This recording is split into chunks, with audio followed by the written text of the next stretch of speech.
There's a strange moment in life, quiet and unassuming, when you begin to realize that most of your decisions were never really yours. The clothes you wear, the words you choose, the career path you followed, the opinions you voice, the ones you silence, all silently tailored to fit the invisible expectations of everyone around you. And what's worse, you likely didn't even notice it happening, because the desire to be liked doesn't enter with a shout.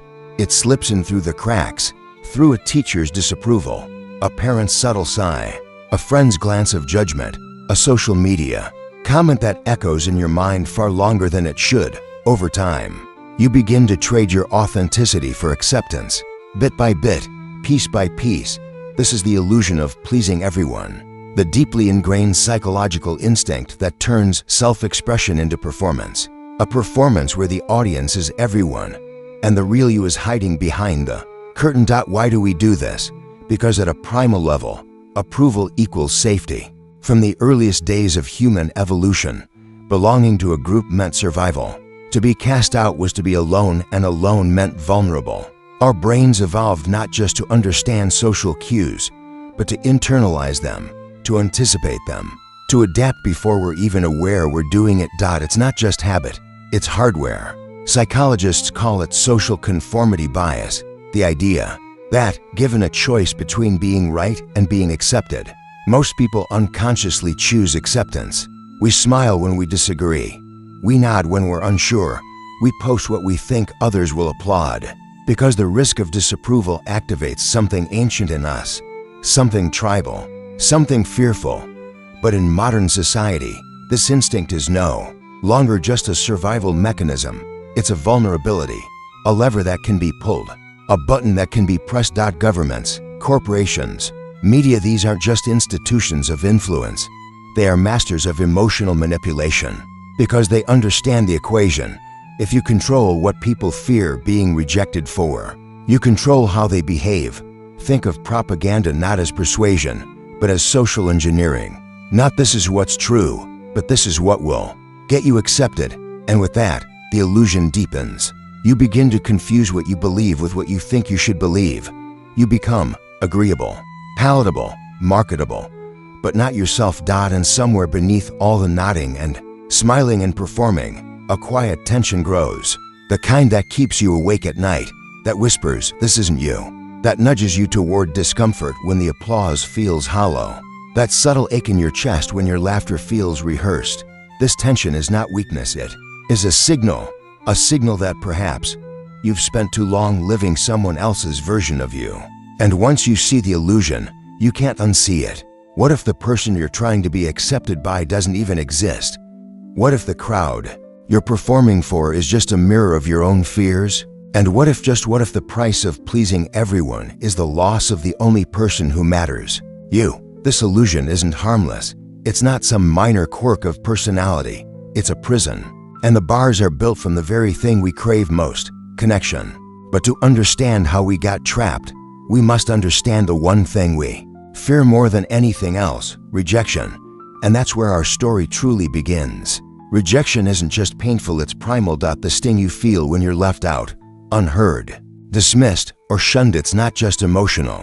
Your brain reacts to social rejection in the same way it processes physical pain.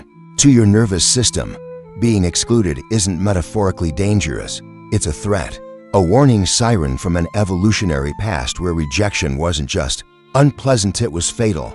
Long before cities and smartphones, we lived in small tribes. In such a setting, your survival wasn't individual, it was communal. You needed the tribe for food, protection, and emotional connection. To be cast out meant more than loneliness. It meant exposure, vulnerability, death. So we evolved mechanisms to avoid that fate at all costs. We developed sensitivity to disapproval. We learned to scan faces, tones, and gestures for even the subtlest hint of disconnection. A frown became more than a facial expression, it became a warning sign. Maslow, in his hierarchy of needs, placed love and belonging right in the middle after physical survival, but before self-esteem and self-actualization. Because until we feel accepted, we don't dare pursue individuality. Until we feel safe, we don't dare speak our truth. This need to belong isn't weakness. It's not vanity or insecurity, it's survival, written into our DNA. But survival instincts, when manipulated, can become chains throughout history. This fear of rejection has been weaponized by governments, religious institutions, political movements, and social systems. The more people fear exclusion, the more compliant they become. Conformity becomes not just encouraged, but enforced. In Stalinist Russia, citizens lived under the crushing weight of suspicion. A whispered complaint could lead to interrogation, exile, or death, not just for you, but for your family. People policed their own thoughts, not because they believed in the regime, but because the cost of dissent was too high. Even in more subtle systems like rigid school hierarchies, corporate cultures, or social media environments, the fear persists. The exile may not be physical, but it is still very real. It may come as ridicule, career stagnation, or social invisibility. Attachment theory, developed by John Bowlby, tells us that our earliest experiences with caregivers shape how we navigate relations. Hips later in life, if love is conditional, we learn to perform. If affection is inconsistent, we learn to adapt, to anticipate, to become what others want. And that script doesn't stay in childhood. It follows us into adulthood, into friendships, careers, marriages, and public life. We learn to read the room before we speak. We learn to dilute our personality for digestibility. We learn that being fully ourselves is risky. So we present a curated version, safe, agreeable, polished. We call it maturity, or professionalism, or good manners, but often it's simply a survival strategy wrapped in social language. And here's the paradox: the more we suppress our authentic selves to gain acceptance, the more we feel disconnected even when we're surrounded by people. Because connection, when it's built on performance, is hollow. It doesn't touch us. It doesn't feed us. It leaves us feeling invisible in plain sight. Over time, this creates a psychological fracture, a split between the inner self and the outer persona. Carl Jung called it the persona and the shadow, the face we wear for the world, and the parts of ourselves we hide, deny, or abandon to maintain that face.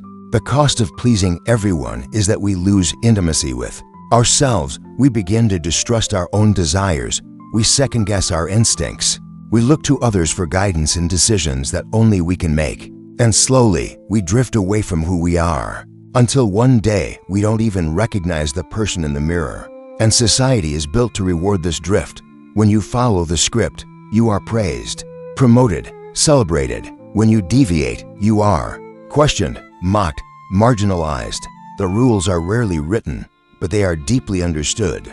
In many cultures, the idea of the model citizen is not one who thinks critically, but one who conforms obediently. Someone who fits, not someone who questions. The unspoken motto: don't stand out, don't speak up, don't rock the boat. And yet, every major human advancement, from scientific breakthroughs to social revolutions, was made by someone who refused to be pleasing, someone who chose truth over comfort, integrity over popularity. Because here's the deeper truth: the fear of rejection, while deeply human, is also deeply misleading. It tells us that rejection means failure, that disapproval means we're broken, that not fitting in means we're flawed. But often, the opposite is true. Rejection is sometimes a signal that you're growing, that you're aligning with your values, that you're finally expressing something real. Belonging doesn't mean being liked by everyone. It means being loved for who you actually are, not who you pretend to be. And this is where the social fabric starts to unravel. Not because it's evil, but because it demands uniformity in exchange for comfort. And for those who begin to wake up, that comfort begins to feel suffocating. So the question becomes, is the acceptance of the crowd worth the abandonment of the self? Or is there something more meaningful, more lasting in walking your own path, even if that path begins in solitude? To answer that, we need to look at the systems around us, the forces that shape what we fear, what we chase, and what we suppress. Because this need to please isn't a personal flaw. It's a design feature of a much larger mechanism. And history has shown again and again how easily that mechanism can be exploited. Control rarely begins with violence. It begins with agreement, or rather the appearance of it. Histories Most powerful figures understood something deeply unsettling about human nature. If you can make people want to be accepted, you can make them fear being different. And if they fear being different, you don't need to force obedience. They'll enforce it on themselves. In Nazi Germany, Joseph Goebbels, the architect of Hitler's propaganda machine, did not simply tell people what to think. He made them feel what to fear. He understood that it wasn't brute force that kept the German public in check. It was emotional engineering. Goebbels was a master of the subtle and the symbolic. He knew that stories shape societies more effectively than commands. So he orchestrated parades, cinema, posters, radio, all imbued with one central message. This is who we are. This is what we believe. This is what's right. And by extension, anything outside of that was not just wrong, but dangerous, treasonous, inhuman. The result: millions of ordinary people, teachers, doctors, neighbors, silently or enthusiastically aligned with an ideology, not necessarily because they believed it, but because not believing it came with a price. Not believing it meant isolation, suspicion, disappearance. To disagree was not just to risk punishment, it was to be cast out of the moral collective. That's the power of the need to please. It can be turned into a weapon, a quiet one that works from the inside out. But Goebbels was not unique. He was simply one of the most explicit. Across history, regimes and empires have used the same playbook. Create a clear definition of what is acceptable. Reward those who conform. Marginalize or erase those who don't. In Stalin's USSR, art, literature, even scientific theories were censored or rewritten to fit the party narrative. Not because the truth didn't exist, but because truth that doesn't conform is dangerous to power. The state didn't just want obedience, they wanted emotional loyalty. The kind born from fear of standing alone. In Mao's China, the Cultural Revolution mobilized millions of young people to report, shame, or attack their own family members in the name of ideological purity. It wasn't simply policy enforcement. It was mass social conditioning, teaching people that to be seen as righteous, they must be seen pleasing the collective. The genius of these systems wasn't in how they silenced people. It was in how they got people to silence themselves. But authoritarian regimes are not the only architects of emotional manipulation. In the 20th century, Edward Bernays, nephew of Sigmund Freud and often considered the father of modern public relations, revolutionized the way corporations and governments communicated with the public. He used Freudian insights to craft messages that bypassed logic and spoke directly to desire, fear, and the yearning to belong. Bernays didn't just sell products, he sold identity. He made people feel that buying a car, wearing a certain brand, or smoking a particular cigarette wasn't about functionality, it was about social inclusion. When he helped the American Tobacco Company convince women to smoke in public, he didn't appeal to their independence. He staged a public event where debutantes lit up cigarettes dubbed torches of freedom in a women's rights parade. Overnight, smoking became not just accepted, it became a symbol of liberation, approval, belonging, validation, packaged and sold. And so it continues today, in subtler but more ubiquitous forms. Social media algorithms, for instance, do not promote truth or authenticity. They promote engagement, and engagement thrives on conformity, outrage, and tribal identity. Say the right thing, get the likes. Say the wrong thing, get buried, or worse, get canceled. This isn't random. This is psychological design. The platforms we use are built to hijack the same social instincts that once helped us survive. They've turned the need to be liked into a data stream, a commodity, an addiction. We now live in a world where our thoughts, purchases, and even friendships are shaped by unseen incentives, where the fear of disapproval has become monetized. In corporate boardrooms, behavioral psychology is not just studied, it's deployed. Marketing strategies rely on peer pressure, authority bias, scarcity illusion, and social proof. The message is always the same: everyone else is doing this, don't be left out. And when corporations begin to merge with governments or ideological agendas, the consequences grow more serious. Narratives become synchronized, dissent becomes misinformation, and public sentiment is nudged, steered, or flat out manipulated, all under the guise of consensus. The frightening part is not that we're being manipulated. It's how natural that manipulation feels. Because when your desire to be accepted is stronger than your commitment to truth, you don't need to be lied to. You'll lie to yourself. You'll believe the thing everyone else believes, not because you've thought it through, but because you don't want to be the only one who doesn't. You'll nod in conversations you disagree with. You'll post messages you don't entirely understand. You'll share slogans that keep you safe even if they betray your own instincts. And bit by bit, you'll disappear into the crowd. The greatest trick of history's power players wasn't coercion. It was emotional camouflage. They didn't need to fight resistance. They simply rewired our emotional compass so that resistance felt like betrayal. And once that shift happens, truth becomes dangerous. Integrity becomes rebellious. And those who refuse to please become threats not just to the system, but to the people still trapped inside it. But here's the thing about threats. They are also beacons. History is full of individuals who refused to conform, who chose authenticity over applause, and who suffered for it at first. But their refusal to play the game is often what allowed the rules to change. So as we look back, we must also look forward, because the need to please will always exist. The question is, who are you trying to please, and are they worth your silence? The next time you feel that impulse to agree, to nod, to perform, pause. Ask yourself, is this me, or is this survival? Because the people who most change the world are usually the ones who stop trying to please it. There's a quiet devastation that lives behind the smile of a people pleaser, a tension behind every yes, a hesitation behind every laugh. On the outside, everything seems fine, polite, helpful, cooperative, but inside, something is slowly eroding, a self. The need to please begins innocently enough, often as a way to stay safe, to be loved, to feel worthy.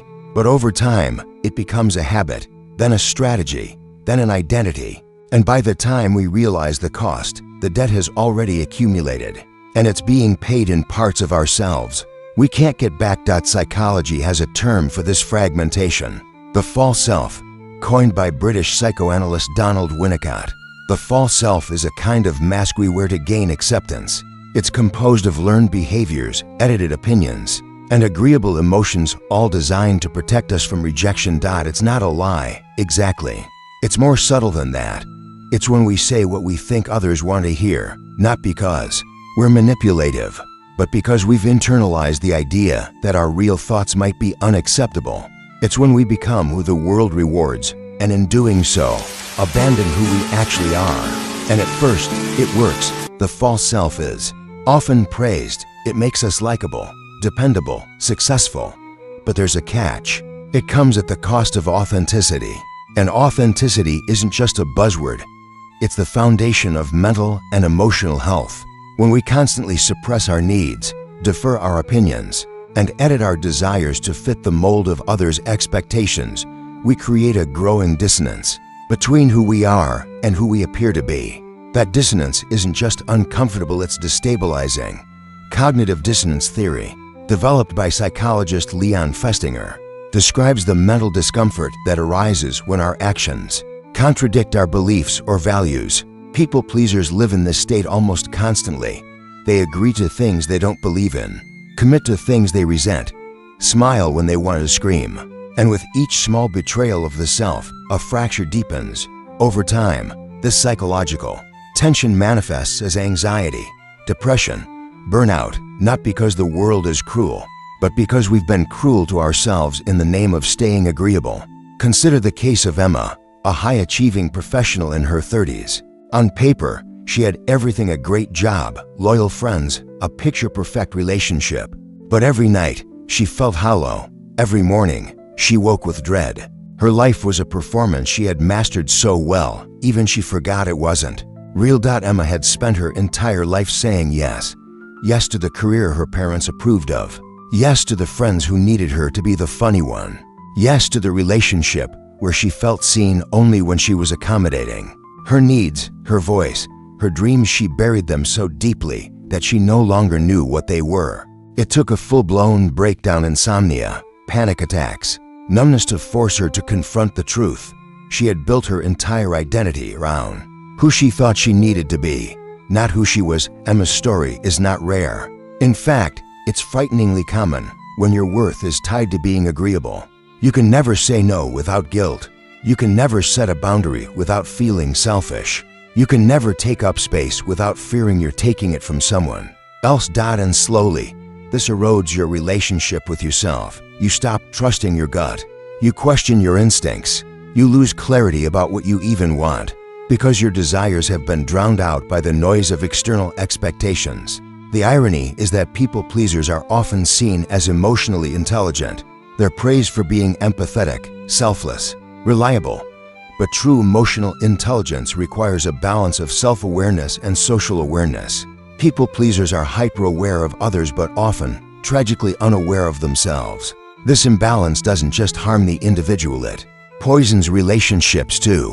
When you please others out of fear rather than love, your kindness becomes currency. You give, hoping to be valued. You compromise, hoping to be accepted. And when that validation doesn't come, or when it comes inconsistently, you begin to resent those around you, not because they're cruel, but because your kindness was never freely given. It was a transaction disguised as generosity. This unspoken bargain often leads to deep emotional exhaustion. Resentment builds, trust breaks down, and the very relationships the pleaser was trying to preserve begin to decay. But what makes breaking this pattern so difficult is the illusion of virtue that surrounds it. Self-sacrifice is often romanticized, especially in families, religions, and collectivist cultures. We're told that to put others first is noble, that to be selfless is holy. But there's a difference between selflessness and self-erasure. True giving comes from abundance. People-pleasing comes from deficit. It's not love, it's fear. It's the fear that if we stop performing, we'll stop being loved, that if we assert ourselves, we'll be left, that if we say no, we'll be forgotten. And so we keep saying yes, even when it hurts, even when it kills us slowly. But there's a deeper tragedy here. Every time we prioritize others' comfort over our own truth, we teach ourselves a dangerous lesson: that we don't matter, that our feelings are negotiable, that our presence is conditional. And over time, we become invisible, first to others, then to ourselves. But what if visibility begins not with being seen by others, but by seeing ourselves? What if the road back from people-pleasing isn't paved with rebellion, but with honesty? It starts small. A moment of silence before you answer a request, a check-in with your body before you say yes, a whisper of truth in a room that expects agreement. And with each of these small acts, the false self begins to crack, and through those cracks, the real self starts to breathe. But make no mistake, this process is painful, because it often requires disappointing people. It may mean rupturing dynamics that once felt safe. It may even mean standing alone, at least for a while. But solitude is not the same as loneliness. In fact, it's often the birthplace of authenticity. And authenticity, raw, unfiltered, imperfect, is the soil where real relationships can finally grow.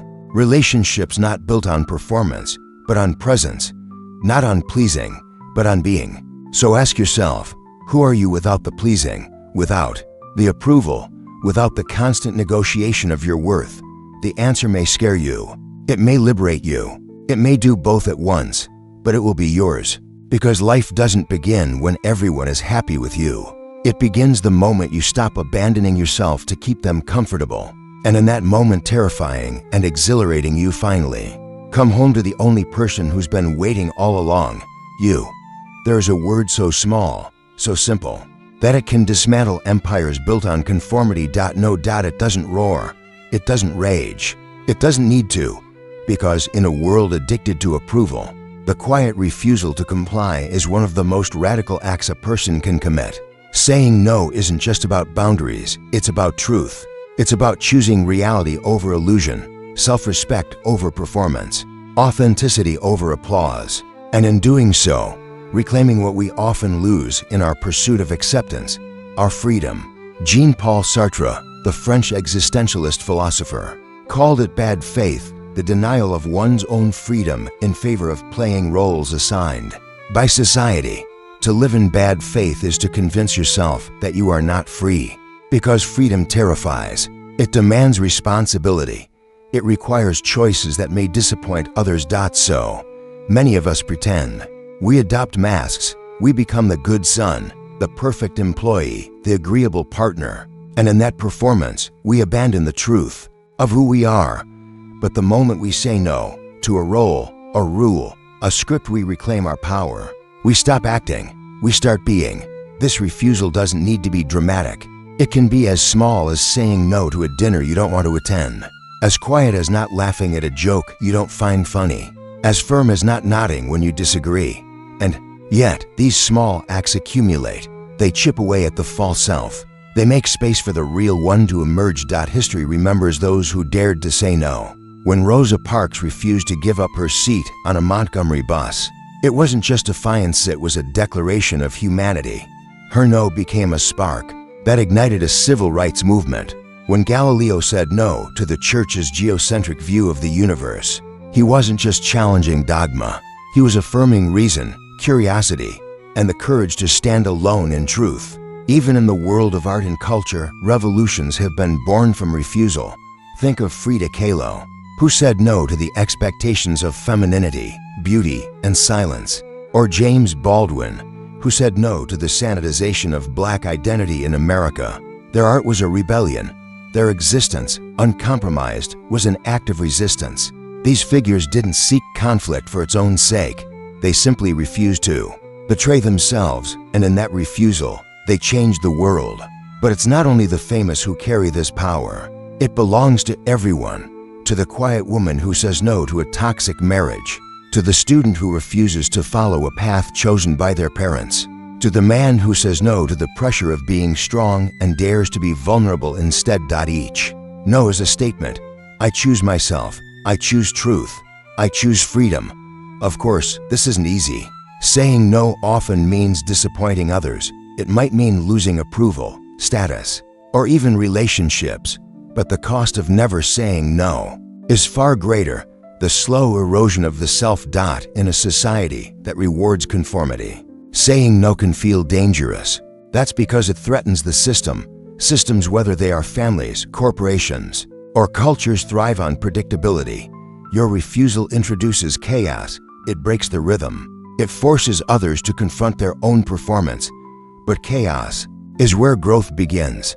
Saying no is not rejection, it's redirection. It's turning away from what diminishes you and turning toward what aligns with your soul. And from that alignment, new possibilities emerge. You discover preferences you buried, values you forgot, dreams you postponed. You begin to live, not in reaction to others, but in communion with yourself. This is not selfishness, it's sovereignty, because the more you honor your own truth, the more you create space for others to do the same. The more you stop pleasing, the more you start relating, not through roles, but through real connection. And the beauty of this act is that it doesn't require permission. You don't need to be famous, or brave, or certain. You just need to begin. One no at a time. No to what drains you. No to what distorts you. No to what disguises you. Until one day, the no becomes unnecessary because your entire life begins to say yes to who you truly are. And that, in the end, is the most revolutionary act of all. If you want to truly understand the modern-day obsession with pleasing others, look no further than your phone.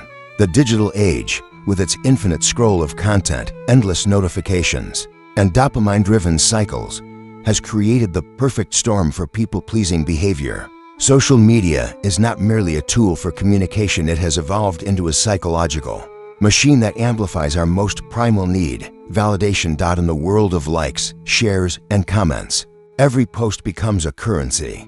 Every interaction is weighed, measured, and often dissected for approval. Social media platforms are designed to keep you engaged, keep you coming back, and keep you checking for the latest feedback on how you are being perceived. It's an ecosystem built on the very principles of social comparison and the hunger for acceptance. Psychologists have long understood that humans are wired for social connection. Social comparison theory, first introduced by psychologist Leon Festinger in the 1950s, posits that we derive much of our sense of self-worth by comparing ourselves to others. In the pre-digital world, this comparison was confined to the people in our immediate surroundings, family, friends, co-workers, neighbors. But in the digital age, comparison has become global. Social media has unleashed an entirely new dimension to this process, offering us a curated, often idealized version of everyone's life at the touch of a button. Every post, tweet, or image shared becomes an opportunity for others to judge, validate, or criticize. And the constant feedback loop fosters a compulsive desire for approval. But this desire doesn't come from a place of healthy self-expression. It comes from the fear that without validation, we will disappear. That without the thumbs up, the comment, the share, we will become irrelevant, unseen, unimportant. Take Instagram, for example. The platform thrives on curated perfection, sleek photos, beautiful vacations, flawless skin, relationships that appear effortless, bodies that are seemingly sculpted by some higher power. Each image is met with a cascade of likes, a flurry of comments, and so a subtle yet powerful narrative is created. The more likes you get, the more valuable you are. Your worth is determined by the number of eyes that admire you. This cycle isn't random. It's engineered. Social media platforms are built on algorithms designed to keep you hooked. Every like or comment releases a shot of dopamine, the brain's chemical reward system, reinforcing the behavior and driving you to post more in search of the next hit of validation. It's the same principle that governs gambling, intermittent rewards. The unpredictability of how much feedback you'll get creates an addictive cycle of behavior, each post becoming a small wager on your value in the eyes of others. This cycle feeds into what is known as the paradox of choice. The more choices we have, the more stressed we become. In a world where we can compare ourselves not only to our immediate social circles, but to millions of curated, edited, and often impossible to live up to representations of other people's lives, the sense of inadequacy intensifies. Each time we scroll through an endless feed of meticulously constructed images, we are faced with the question, am I enough? But social media isn't just a reflection of society's values, it actively shapes them. This is where the concept of the filter bubble comes into play. Coined by internet activist Eli Pariser, the filter bubble refers to the personalized algorithmic sorting of information we are exposed to online. Social media platforms curate content based on our past behaviors, what we've liked, shared, or clicked on. As a result, we are rarely exposed to new or conflicting ideas. Our feeds become echo chambers that reinforce the ideas, beliefs, and values we already hold. And within these echo chambers, conformity becomes the norm. In a society where everyone is being fed the same idea of what's normal, the pressure to conform grows ever stronger. When we open our apps, we're not just engaging with content, we're engaging with a system that is designed to create conformity. The pressure to look a certain way, to live a certain lifestyle, to have a perfect relationship is more palpable than ever. And those who deviate from this standard, those who show vulnerability, imperfection, or deviation from the idealized narrative, are often ridiculed, ostracized, or ignored. It's not just about keeping up with the Joneses anymore. It's about staying visible in a sea of curated lives, hoping to be seen, noticed, approved. This phenomenon creates a distorted sense of self-worth. In the past, self-esteem was often built through our real-life interactions, how we felt in our own skin, how our close friends and family treated us. Today, it's largely based on external feedback from people who don't know us personally. We've outsourced our sense of self to the digital world, and in doing so, we've also outsourced our autonomy, allowing the algorithmic gods of social media to dictate our worth. The rise of influencer culture has made this problem even more pronounced. Influencers, whose very livelihood depends on gaining likes, shares, and followers, embody the ultimate form of people-pleasing. They know what sells, and they serve it up in carefully crafted, relatable packages. But behind the influencer's perfect persona often lies an anxiety, a constant pressure to produce content that will keep the attention of the masses, to please everyone at all costs.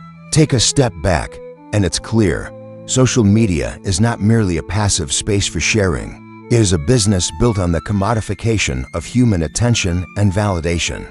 Platforms profit from our insecurities, our constant drive for approval. It's no accident that the more time we spend online, the more likely we are to feel disconnected from our authentic selves.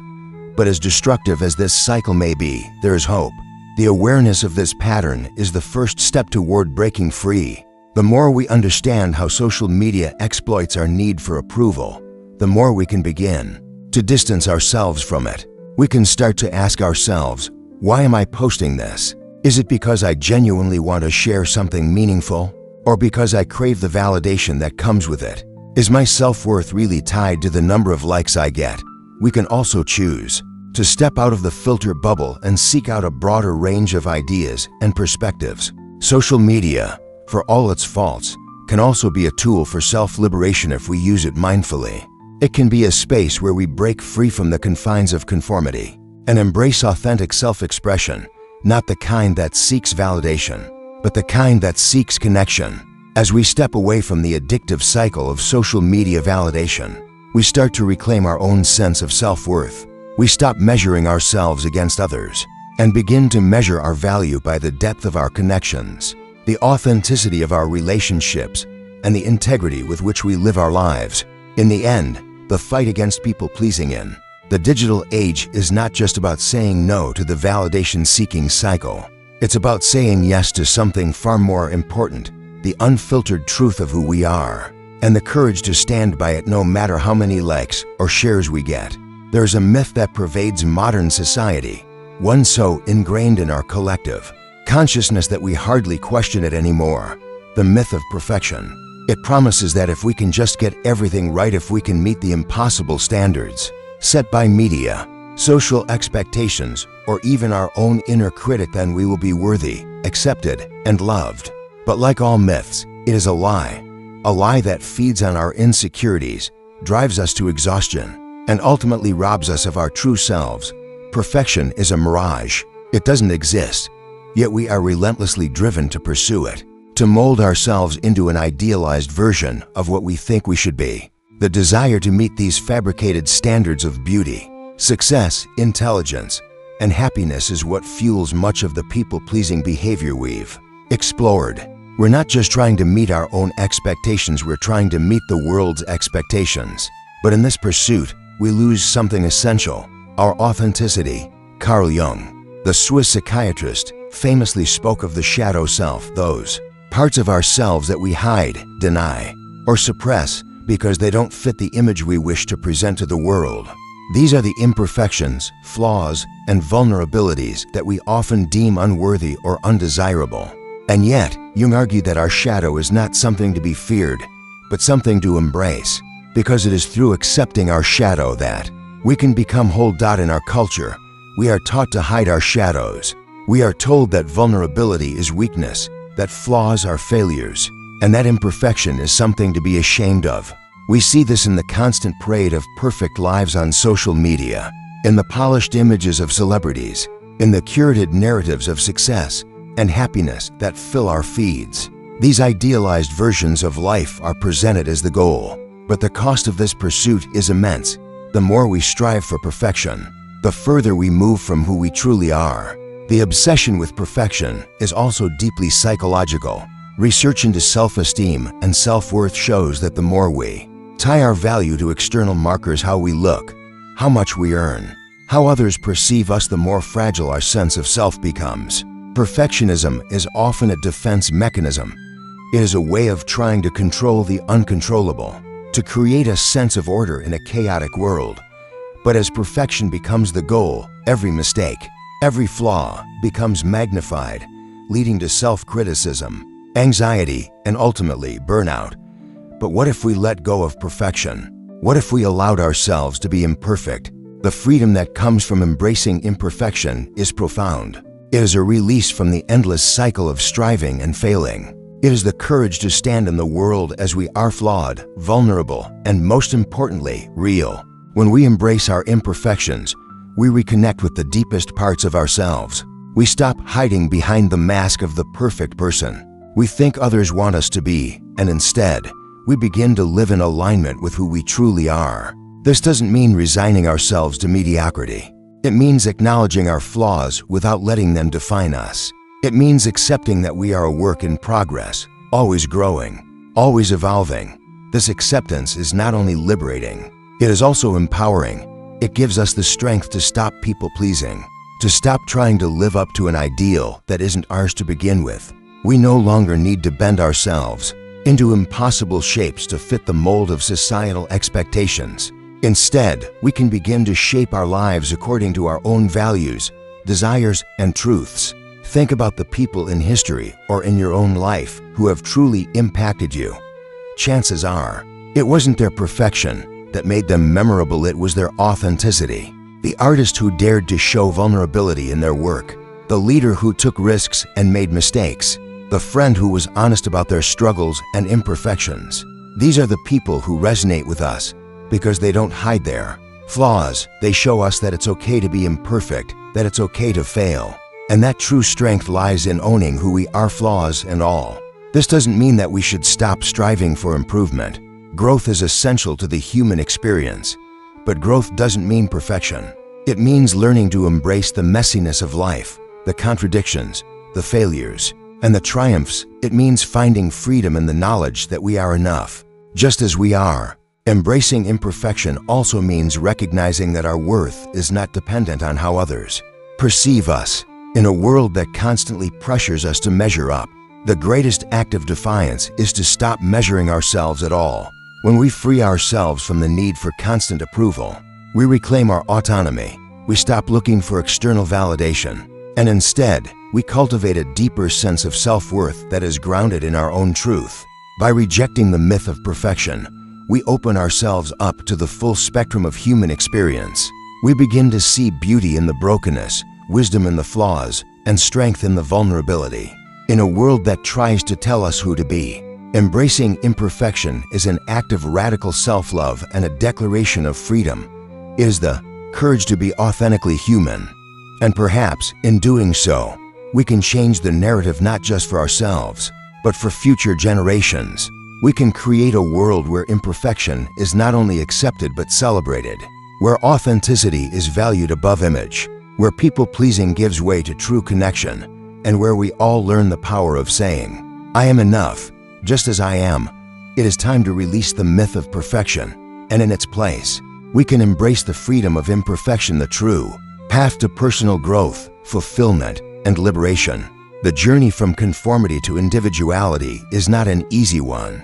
It's a radical departure from the world we've been taught to live in, a world where our worth is often measured by our ability to fit in, to conform, and to please others. But what if, instead of living to meet the expectations of society, we lived to meet our own? What if we stopped asking, "What do others think of me?" and started asking, "Who am I? And what do I truly want from life?" This shift from conformity to individuality is a fundamental philosophical transition, one that has been explored by some of the greatest thinkers in history. Friedrich Nietzsche, the German philosopher, argued that individuals must transcend the herd mentality, the tendency to follow the crowd, and accept societal norms without question. Nietzsche believed that true freedom comes when we create our own values and live authentically, free from the constraints of external approval. He called this process the creation of the Übermensch, the Overman or Superman, a person who forges their own path and defines their own existence, unbound by tradition or the expectations of others. For Nietzsche, the journey toward individuality is inherently difficult because it requires confronting our deepest fears: the fear of rejection, the fear of being misunderstood, and the fear of standing alone. Conformity, on the other hand, offers an easy way out. It provides comfort in numbers, a sense of belonging, and a shield from the anxiety of self-definition. It is easier to follow the well-worn path than to strike out on your own, but in doing so, we sacrifice the very essence of who we are. The Danish philosopher Søren Kierkegaard, another towering figure in existentialism, understood this dilemma. Well, he called this struggle the leap of faith, the moment when an individual must step away from the expectations of society and embrace their own existence, flaws and all. Kierkegaard argued that life's meaning cannot be found in conforming to social norms or relying on external validation. Instead, meaning must be created from within. This requires a deep act of self-reflection, the courage to face one's own fears and uncertainties, and the willingness to live authentically, even when it means standing apart from the crowd. Conformity, as Kierkegaard saw it, is a form of despair. It is the despair of not fully engaging with life, of letting others dictate our choices, of allowing ourselves to be defined by the expectations of others. In contrast, embracing individuality is a path to freedom and authenticity. But this path is not without its difficulties. It requires breaking free from the tyranny of social approval, rejecting the idea that our worth depends on fitting in, and instead discovering our own unique identity and purpose. But why does this journey matter? Why is it so important to embrace our individuality, even when it means facing rejection or loneliness? The answer lies in the pursuit of true fulfillment. When we live in accordance with our authentic selves, we experience a deeper sense of purpose and satisfaction. The external validation we once sought becomes irrelevant, and we are free to follow our own values, desires, and aspiration. This is where true joy and personal growth come from, not from the approval of others, but from the quiet confidence that comes with knowing that we are living in alignment with our deepest truths. To make this shift requires self-reflection. We must ask ourselves, what do I truly want? What values resonate with me on a core level? What does it mean for me to live a life that is truly mine? These are not easy questions to answer.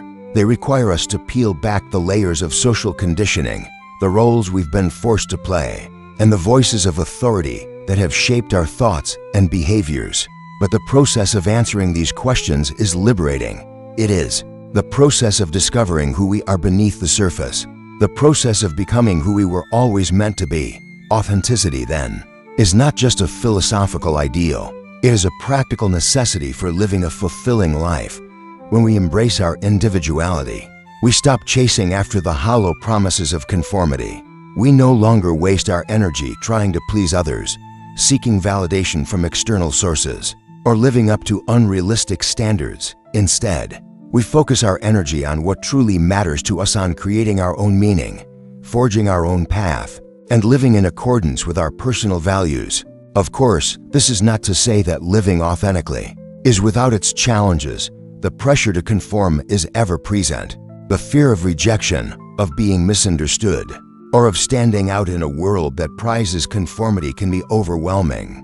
But it is precisely in the face of this fear that true freedom lies. To be authentic is to embrace vulnerability, to accept that not everyone will approve of your choices, and to be at peace with that. It is about taking the leap into the unknown and trusting that the rewards of living authentically far outweigh the temporary discomfort of being different. Ultimately, the shift from conformity to individuality is a deeply personal and transformative journey. It requires courage, self-awareness, and a willingness to face the uncertainties of life. But the reward is profound: the freedom to live on your own terms, to create your own meaning, and to find fulfillment not in the approval of others, but in the quiet confidence that comes from knowing that you are living an authentic life. This is not a call to reject all social connection or to live in isolation. It is a call to break free from the tyranny of external validation and to embrace the power of self-definition. It is a call to live authentically, to find strength in our individuality, and to stop asking, "How can I please others?" and instead ask, "How can I live a life that is truly mine?" In the end, the most fulfilling and meaningful life is one that is lived with authenticity, one where we embrace our individuality and where we find purpose in creating our own meaning, free from the need to conform. The journey from conformity to individuality may be difficult, but it is the only path that leads to true freedom and fulfillment. At some point in our lives, we all face a pivotal moment, a crossroads where the choice between conformity and authenticity becomes unavoidable. This moment is a test of courage. Will we continue to live for the approval of others, seeking validation in every action, or will we step into the unknown, choosing instead to live on our own terms, free from the chains of external expectation? The journey we've explored together in this discussion, from the human tendency to please others to the powerful forces that manipulate that desire, has all been leading us to this crucial realization: the act of rejecting the need to please others is not merely an act of defiance, it is an act of courage. It is a declaration that our self-worth will no longer be contingent on the approval of anyone. but ourselves. It is an acknowledgement that true freedom lies not in fitting into the molds that society sets for us, but in forging our own path guided by our deepest values and desires. This is the transformative power of saying no, not just to the demands of others, but to the expectations, labels, and ideals that society places upon us. Saying no becomes an empowering, revolutionary act because it rejects the notion that our lives are someone else's to dictate.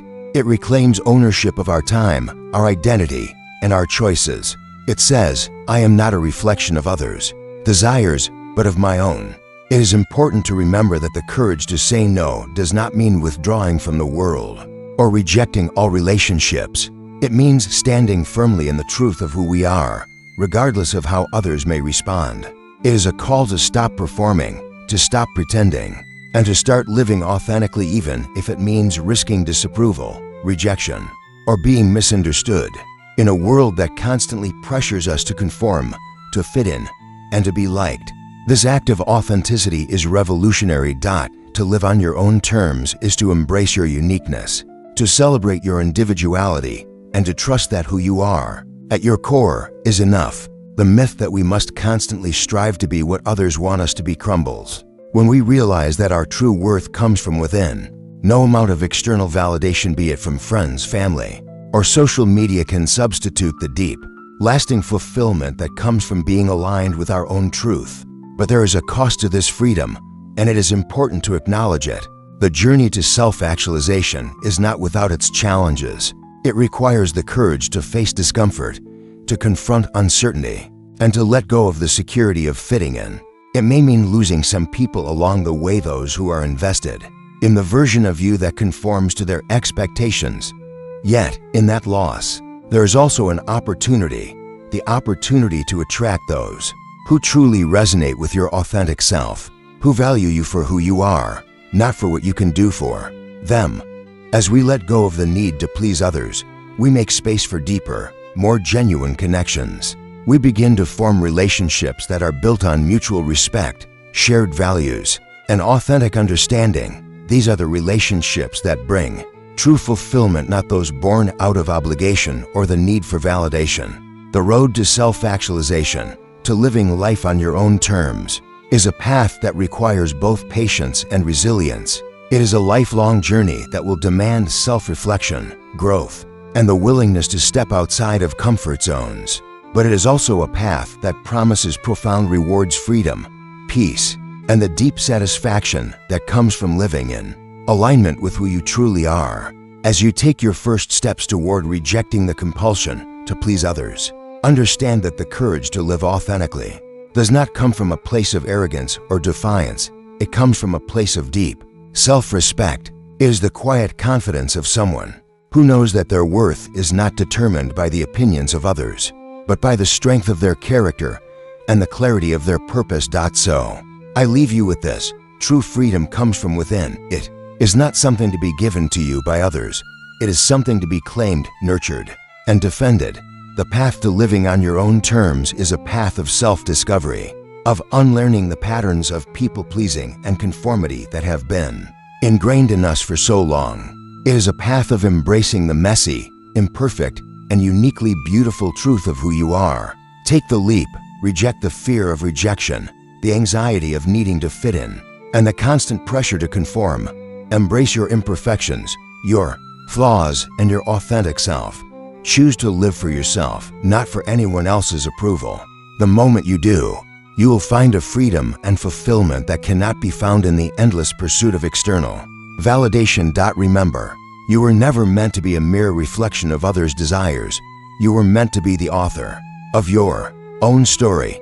So, step boldly into your individuality and live a life that is truly yours. The world needs you not as a copy of someone else, but as the authentic, unique person you were always meant to be.